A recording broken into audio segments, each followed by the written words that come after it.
ತಿಮ್ರೊಡ್ಡಿ ಅಂತ ಇನ್ನೊಬ್ರ ಜೊತೆ ಸೇರ್ಕೊಂಡು ಈ ಹಿಂದೆ ಆ ಒಂದು ಊರಲ್ಲಿ ಆ ಧರ್ಮಸ್ಥಳದಲ್ಲಿ ಈ ಊರಿನ ಗೌಡ್ರು ಯಾವ್ದಾವ್ದೆಲ್ಲ ಕ್ರೈಮ್ಗಳು ಮಾಡಿದಾರೆ ಅಂತ ಊರಿನ ಜನರಿಂದ ತಿಳ್ಕೊತಾರ. ನಂತರ ಆ ಊರಿನ ಜನ ಯಾವ್ದಾವ್ದೆಲ್ಲ ಮ್ಯಾಟರ್ಸ್ ಹೇಳಿದ್ರು ಆ ಕೇಸ್ ಫೈಲ್ಸ್ ನೆಲ್ಲ ತಿರುಗಿಸಿ ಮುರುಗಿಸಿ ನೋಡಿದಾಗ ನೀವು ನಂಬಲ್ಲ, ಸೌಜನ್ಯ ಕೇಸ್ ಏನೇನು ಅಲ್ಲ, ಅದಕ್ಕಿಂತ ಭೀಕರ ಕೊಲೆಗಳು ಧರ್ಮಸ್ಥಳದಲ್ಲಿ ಆಗಿವೆ. ಅಂಡ್ ಎಲ್ಲಾ ಕೊಲೆಗಳ ಹಿಂದೆ ಗೌಡ್ರು ಕುಟುಂಬದ್ದೇ ಕೈ ಇದೆ ಅಂತ ಎದ್ದು ಕಾಣಿಸುತ್ತೆ.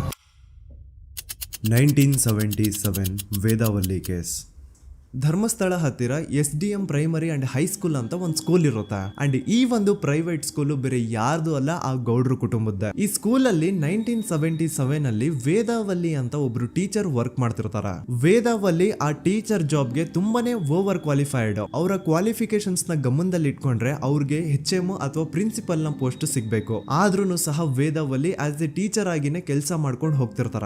ಒಮ್ಮೆ ಏನಾಗುತ್ತೆ, ಸ್ಕೂಲ್ ಅಲ್ಲಿ ಪ್ರಿನ್ಸಿಪಲ್ ನ ಪೋಸ್ಟ್ ಖಾಲಿ ಆಗುತ್ತೆ. ಅಂಡ್ ಆ ಒಂದು ಪೋಸ್ಟ್ ಗೆ ಎಲ್ರು ಏನ್ ಅನ್ಕೊಳ್ತಾರೆ, ವೇದಾವಲ್ಲಿನೇ ಸೆಲೆಕ್ಟ್ ಮಾಡೋದು ಅಂತ. ಆದ್ರೆ ವೇದಾವಲ್ಲಿಯ ಕ್ಯಾಸ್ಟ್ ಬೇರೆ ಇದೆ ಅನ್ನೋ ಒಂದೇ ಒಂದು ಕಾರಣಕ್ಕೆ ಆ ಪ್ರಿನ್ಸಿಪಲ್ ನ ಪೋಸ್ಟ್ ವೇದಾವಲ್ಲಿಗೆ ಸಿಗದೆ ಬೇರೆ ಯಾರನ್ನೋ ತಂದು ಕೂರಿಸ್ಬಿಟ್ಟಿರ್ತಾರ. ಇದರಿಂದ ಟೀಚರ್ ವೇದಾವಲ್ಲಿಗೆ ತುಂಬಾ ಕೋಪ ಬಂದು ಅವ್ರ ಸ್ಕೂಲ್ ಮುಂದೆ ಪ್ರೊಟೆಸ್ಟ್ ಮಾಡೋದ್ ಸ್ಟಾರ್ಟ್ ಮಾಡ್ತಾರ. ಅಂಡ್ ಈ ವಿಷಯ ಸ್ಕೂಲ್ ನ ಓನರ್ಸ್ ಗೆ ಇಷ್ಟ ಆಗಲ್ಲ. ಸೊ ಅವರು ಆ ಕೋಪನ ಹಾಗೆ ಮನ್ಸಲ್ಲಿ ಇಟ್ಕೊಂಡಿರ್ತಾರ. ಒಮ್ಮೆ ಏನಾಗುತ್ತೆ, ಸ್ಕೂಲ್ ರಜೆ ಇರುತ್ತೆ, ವೇದಾವಲ್ಲಿ ಮನೇಲಿ ಇರ್ತಾರ.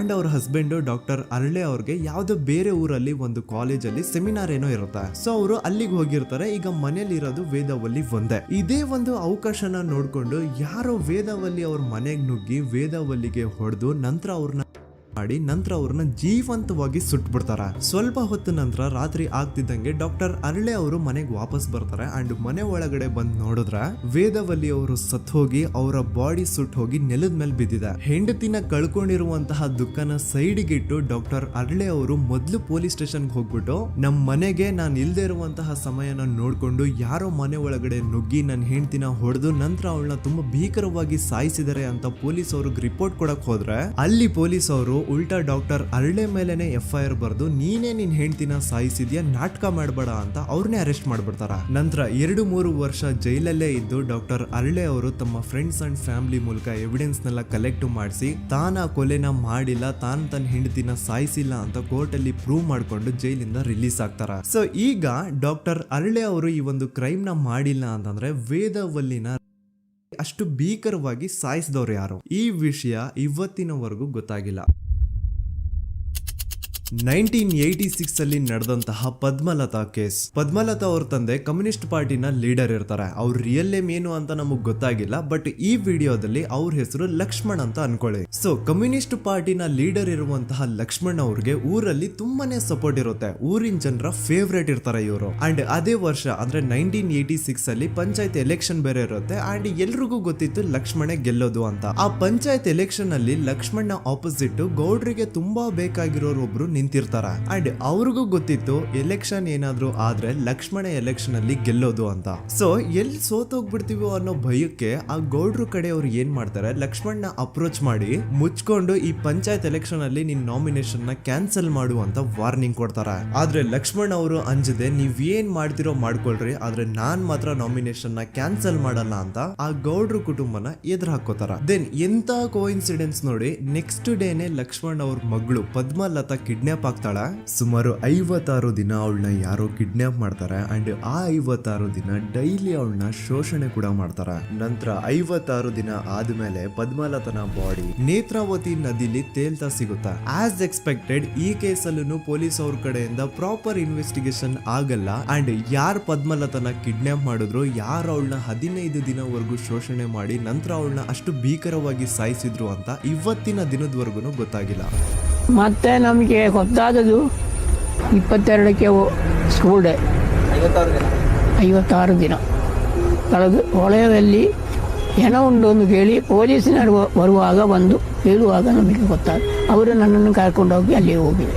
ಇನ್ನೊಂದು ಲಾಸ್ಟ್ ಕೇಸ್ ಇದೆ, ಇದು ಅರ್ಲಿ 2000 ಅಲ್ಲಿ ನಡೆದಿರೋದು. ಇವ್ರದ್ದು ಅಷ್ಟಾಗಿ ಡೀಟೇಲ್ಸ್ ನಾನು ಹೇಳಲ್ಲ, ಜಸ್ಟ್ ಮೇಲ್ ಹೇಳ್ತೀನಿ. 2000 ಇಸ್ವಿಯಲ್ಲಿ ಧರ್ಮಸ್ಥಳದಲ್ಲಿ 2 ಫಿನಾನ್ಸ್ ಬ್ಯಾಂಕ್ ಇರ್ತಾವೆ. ಒಂದು ಅಗೇನ್ ರಿಯಲ್ ನೇಮ್ ತಗೊಳ್ಳೋದು ಬೇಡ, ಲೈಕ್ ಜಸ್ಟ್ ಸಹಕಾರ ಗ್ರಾಮೀಣ ಬ್ಯಾಂಕ್ ಅನ್ಕೊಳ್ಳಿ. ಅಂಡ್ ಇನ್ನೊಂದು ಬಂದ್ಬಿಟ್ಟು SDM ಫೈನಾನ್ಸ್ ಪ್ರೈವೇಟ್ ಲಿಮಿಟೆಡ್. ಈ SDM ಫೈನಾನ್ಸ್ ಪ್ರೈವೇಟ್ ಲಿಮಿಟೆಡ್ ಬಂದು ಗೌಡ್ರು ಕುಟುಂಬ ಅವ್ರಿಗೆ ಸೇರಿದ್ದು. ಆ ಕಡೆ ಇವ್ರ ಆಪೋಸಿಟ್ ಏನದು ಗ್ರಾಮೀಣ ಬ್ಯಾಂಕ್ ಇತ್ತು, ಅದರಲ್ಲಿ ಒಬ್ಬ ಮ್ಯಾನೇಜರು ಬಡವ್ರಿಗೆ ಸಹಾಯ ಆಗ್ಲಿ ರೈತರಿಗೆ ಸಹಾಯ ಆಗ್ಲಿ ಅಂತ ತುಂಬಾ ಕಡಿಮೆ ಬಡ್ಡಿಗೆ ಲೋನ್ ಕೊಡ್ತಿರ್ತಾನೆ. ಇದ್ರಿಂದಾಗಿ ಧರ್ಮಸ್ಥಳದಲ್ಲಿ ಆಲ್ಮೋಸ್ಟ್ ಎಲ್ಲಾ ಕಸ್ಟಮರ್ಸ್ ಆ ಗ್ರಾಮೀಣ ಬ್ಯಾಂಕ್ ಕಡೆಗೆನೆ ಹೋಗ್ತಿರ್ತಾರೆ.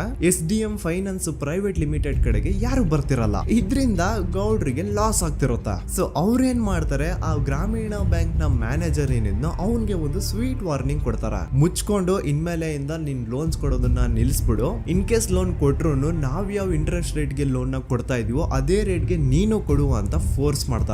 ಆದ್ರೆ ಆ ಗ್ರಾಮೀಣ ಬ್ಯಾಂಕ್ ನ ಮ್ಯಾನೇಜರು ಇದ್ಯಾವುದನ್ನು ಕಿವಿಗೆ ಹಾಕೊಳ್ಳಾರ್ದೆ ಅವನ್ ಕೆಲಸ ಅವ್ನ್ ಮಾಡ್ಕೊಂಡು ಹೋಗ್ತಾನ.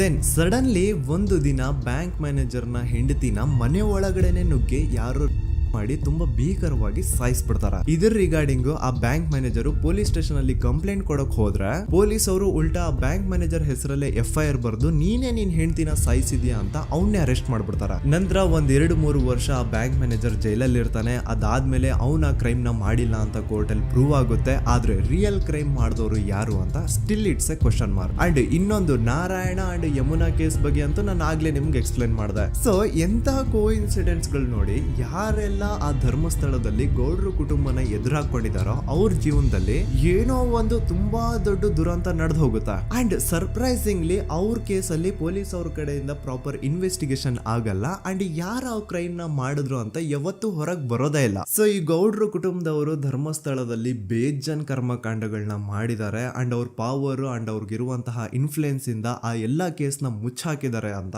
ಮಹೇಶ್ ಹಾಗೂ ಗಿರೀಶ್ ಮುಟ್ಟಣ್ಣನವರ ಹೇಳಿಕೆ ಆಗಿದೆ. ಸೊ ಗೌಡ್ರು ಫ್ಯಾಮಿಲಿನ ಟ್ರ್ಯಾಕ್ ರೆಕಾರ್ಡ್ ನೋಡಿದ್ರೆ ಧರ್ಮಸ್ಥಳದಲ್ಲಿ ಒಂದು ಹುಡುಗಿನ ರೇಪ್ ಅಂಡ್ ಮರ್ಡರ್ ಮಾಡಿ ದೆನ್ ಪೊಲೀಸ್ ಅವ್ರಿಗೆ ಲಂಚ ಕೊಟ್ಟು ಇನ್ವೆಸ್ಟಿಗೇಷನ್ ನ ಮಿಸ್ಲೀಡ್ ಮಾಡೋಷ್ಟು ಪವರ್ ಇನ್ಫ್ಲೂಯೆನ್ಸ್ ಈ ಗೌಡ್ರು ಕುಟುಂಬಕ್ಕೆ ಮಾತ್ರ ಇರೋದು. ಈಗ ಸಂತೋಷ್ ರಾವ್ ಅಂತೂ ಸೌಜನ್ಯ ಕೇಸಲ್ಲಿ ಆರೋಪಿ ಅಲ್ಲ ಅಂತ ಪ್ರೂವ್ ಆಯ್ತು. ಹಾಗಿದ್ರೆ ರಿಯಲ್ ಆರೋಪಿ ಯಾರು? ನೆನಪು ಮಾಡ್ಕೊಳ್ಳಿ, 11 ಅಕ್ಟೋಬರ್ 2012 ಸಂಜೆ 5 ಗಂಟೆ ಹಾಗೆ ಬಾಹುಬಲಿ ಬೆಟ್ಟದಲ್ಲಿ ಸಂತೋಷ್ ರಾವ್ ತನ್ನ ಪಾಡಿಗೆ ತಾನು ಸೀನರೀಸ್ ನ ಎಂಜಾಯ್ ಮಾಡ್ಕೊಂಡು ಸುಮ್ನೆ ಕೂತಿರ್ಬೇಕಾದ್ರೆ ಅವನ ಹತ್ರ 5 ಜನ ಕಿಡಿಗೇಡಿಗಳು ಬಂದು ಜಗಳ ತೆಗಿತಾರ. ಆ 5 ಜನ ಕಿಡಿಗೇಡಿಗಳು ಯಾರು ಅಂತ ನಾನು ಇಲ್ಲಿವರೆಗೂ ನಿಮ್ಗೆ ಹೇಳಿಲ್ಲ. ಸೊ ಅವರು ಬೇರೆ ಯಾರು ಅಲ್ಲ, ಚಿಕ್ಕ ಗೌಡ್ರು ಮಗ ನಿಶಾಂತ್ ಜೈನ್ ನ ವೆರಿ ಕ್ಲೋಸ್ ಫ್ರೆಂಡ್ಸ್. ಅವ್ರು ದಣಿ ಮಾಡಿರುವಂತಹ ಕ್ರೈಮ್ ಅಲ್ಲಿ ಬೇರೆ ಯಾರನ್ನಾದ್ರೂ ಸಿಗಿಸ್ಬೇಕಲ್ಲ ಅಂತ ಇವ್ರು ಬಕ್ರ ಹುಡುಕ್ತಾ ಇರ್ಬೇಕಾದ್ರೆ ಆಗ ಇವ್ರಿಗೆ ಸಿಗೋದೆ ಸಂತೋಷ್ ರಾವ್. ಅಗೇನ್ ಇನ್ನೊಂದು ಎಂತ ಕೋಇನ್ಸಿಡೆನ್ಸ್ ನೋಡಿ, ಸಂತೋಷ್ ರಾವ್ ಸೌಜನ್ಯ ಕೇಸಲ್ಲಿ ಅರೆಸ್ಟ್ ಆದ ನಂತರ ಚಿಕ್ಕ ಗೌಡ್ರು ಮಗ ನಿಶಾಂತ್ ಜೈನ್ ದೇಶನೇ ಬಿಟ್ಟು ಹೋಗ್ಬಿಡ್ತಾನ. ಈ ಕೇಸಲ್ಲಿ ಚಿಕ್ಕ ಗೌಡ್ರು ಮಗ ಇನ್ವಾಲ್ವ್ಮೆಂಟ್ ಇದೆ ಅಂತ ಯಾರಿಗೂ ಡೌಟೇ ಬರ್ತಾ ಇರ್ಲಿಲ್ಲ. ಡೌಟ್ ಯಾವಾಗ ಬಂತು ಅಂದ್ರೆ ಆ 5 ಜನ ಕಿಡಿಗೇಡಿಗಳು ಯಾರು ಸಂತೋಷ್ನ ಈ ಒಂದು ಕೇಸಲ್ಲಿ ಸಿಗಾಕ್ಸಿದ್ರು ಆ 5 ಜನರಲ್ಲಿ ಒಬ್ಬ ರವಿ ಪೂಜಾರಿ ಅಂತಾನು ಇರ್ತಾನೆ. ಅವನ್ಗೆ ತಾನು ತಪ್ಪು ಮಾಡಿದೀನಿ ಅಂತ ಗಿಲ್ಟ್ ಕಾಡುತ್ತೋ ಅಥವಾ ಬೇರೆ ಏನೋ ಗೊತ್ತಿಲ್ಲ, ಆದ್ರೆ ಅವನೇ ಸ್ವತಃ ಪೊಲೀಸ್ ಅವ್ರ ಹತ್ರ ಹೋಗ್ಬಿಟ್ಟು ಸೌಜನ್ಯ ಕೇಸಲ್ಲಿ ನಿಜವಾದ ಆರೋಪಿ ಸಂತೋಷ್ ಅಲ್ಲ ಕಂಡ್ರು, ಅವನ್ನ ಸುಮ್ನೆ ಸಿಗಾಕ್ಸಿರೋದಷ್ಟೇ, ನಿಜವಾದ ಆರೋಪಿಗಳು ಚಿಕ್ಕ ಗೌಡ್ರು ಮಗ ನಿಶಾಂತ್ ಜೈನ್ ಅಂಡ್ ಅವನ್ ಫ್ರೆಂಡ್ಸ್ ಸೂರಜ್, ಕಿರಣ್ ಅಂಡ್ ಕಣ್ಮಣಿ ಅಂತ. ಈ ಎಲ್ಲಾ ವಿಷಯನ ರವಿ ಪೂಜಾರಿ ಪೊಲೀಸ್ ಅವ್ರಿಗೆ ತಿಳಿಸ್ತಾನೆ. ಅಗೇನ್ ಎಂತ ಒಂದು ಕೋಇನ್ಸಿಡೆನ್ಸ್ ನೋಡಿ, ಈ ವಿಷಯಗಳನ್ನ ಊರಿನ ಜನರು ಮುಂದೆ ಹೇಳಿದಂತಹ ರವಿ ಪೂಜಾರಿ ಆಕಸ್ಮಿಕವಾಗಿ ಸತ್ತು ಹೋಗ್ಬಿಡ್ತಾನೆ. ಇವನು ಹೇಳಿದ್ದು ನಿಜ ಅಂತ ಜನರಿಗೆ ಯಾವಾಗ ಕನ್ಫರ್ಮ್ ಆಗುತ್ತೆ ಅಂದ್ರೆ ಸೌಜನ್ಯಗೆ ತುಂಬಾ ಹತ್ರವಾದವ್ರು ಒಬ್ರು ಯಶೋಧ ಅನ್ನೋರು ಕೋರ್ಟ್ ಅಲ್ಲಿ ಬಂದ್ಬಿಟ್ಟು ಸೌಜನ್ಯ ಕೊಲೆ ಆಗಿದ್ದ ದಿನ ಆ ಒಂದು ಸ್ಪಾಟ್ ಅಲ್ಲಿ ನಾನು ಈ 3 ಜನರನ್ನ ನೋಡಿದ್ದೆ ಅಂತ ಸಾಕ್ಷಿ ಹೇಳ್ತಾರೆ. ಈಗ ಎಲ್ಲಾ ಡಾಟ್ಸ್ ನ ಕನೆಕ್ಟ್ ಮಾಡ್ತಾ ಹೋದ್ರೆ ಸೌಜನ್ಯ ಕೇಸ್ ಒಂದೇ ಅಲ್ಲ, ನಾರಾಯಣ ಹಾಗೂ ಯಮುನಾ ಕೇಸಲ್ಲೂ, ವೇದವಲ್ಲಿ ಕೇಸಲ್ಲೂ, ಆ ಬ್ಯಾಂಕ್ ಮ್ಯಾನೇಜರ್ ನ ಕೇಸಲ್ಲೂ ಹಾಗೂ ಪದ್ಮಲತಾ ಕೇಸಲ್ಲೂ ಸೀದಾ ಡೈರೆಕ್ಟ್ ಡೌಟ್ ಬರೋದೆ ಊರಿನ ಗೌಡ್ರ ಮೇಲೆ. I really want to appreciate Kudla rampage YouTube channel, third eye YouTube channel, Girish ಮುಟ್ಟಣ್ಣನವರು ಸರ್ ಹಾಗೂ ಮಹೇಶ್ ಅವರು ಅಂಡ್ ಆಲ್ ಅದರ್ಸ್. ಇವರ ಕಾನ್ಸ್ಟೆಂಟ್ ಎಫರ್ಟ್ಸ್ ಇಂದಾನೆ ಸತ್ಯ ಏನಂತ 1 by 1 ಹೊರಗೆ ಬರ್ತಿದೆ and they are trying their level best to catch real criminals. At present Soujanya case ಬಗ್ಗೆ ಅಪ್ಡೇಟ್ ಏನು ಅಂತಂದ್ರೆ ಹೈಕೋರ್ಟ್ ವರೆಗೂ ಈ ಒಂದು ಕೇಸ್ ಹೋಗಿದೆ ಅಂಡ್ ಈ ಕೇಸಲ್ಲಿ ಈಗ ಇನ್ನೊಮ್ಮೆ ಮತ್ತೆ ಫ್ರೆಶ್ ಆಗಿ ರೀಇನ್ವೆಸ್ಟಿಗೇಷನ್ ಸ್ಟಾರ್ಟ್ ಆಗಬೇಕು ಅಂತ ಹೋರಾಟ ನಡೀತಿದೆ. ಸುದೂತ ಪ್ರಜೆಗಳೇ, ಇದಾಗಿತ್ತು ಸೌಜನ್ಯ ಕೇಸ್ ಬಗ್ಗೆ ನಮ್ಮ ಒಂದು ಡೀಟೇಲ್ಡ್ ವಿಡಿಯೋ. ಈ ವಿಡಿಯೋದಲ್ಲಿ ನನ್ನಿಂದ ಎಲ್ಲಾದ್ರೂ ಏನಾದ್ರೂ ಚಿಕ್ಕ ಪುಟ್ಟ ಇನ್ಫಾರ್ಮೇಶನ್ ಮಿಸ್ ಆಗಿದ್ರೆ ಅಥವಾ ಮಿಸ್ಟೇಕ್ ಆಗಿದ್ರೆ ಅದನ್ನ ದಯವಿಟ್ಟು ಕಮೆಂಟ್ ಸೆಕ್ಷನ್ ಅಲ್ಲಿ ಹೈಲೈಟ್ ಮಾಡಿ. ಈ ವಿಡಿಯೋ ಯಾವಾಗ ಯೂಟ್ಯೂಬ್ ಇಂದ ಡಿಲೀಟ್ ಆಗುತ್ತೋ ನನ್ಗಂತೂ ಗೊತ್ತಿಲ್ಲ. ಸೊ ಪ್ಲೀಸ್ ಆದಷ್ಟು ಬೇಗ ಇದನ್ನ ಎಲ್ಲಾ ಕಡೆ ಶೇರ್ ಮಾಡಿ. ಓಕೆ ಪ್ರಜೆಗಳೇ, ಇವತ್ತಿಗಿಷ್ಟು ಸಾಕು ಅನ್ಕೊಳ್ತೀನಿ. ನಾನು ನಿಮ್ಮ ದೂತ ಸಮೀರ್ MD. ಮತ್ತೆ ಸಿಗ್ತೀನಿ ನೆಕ್ಸ್ಟ್ ವಿಡಿಯೋದಲ್ಲಿ.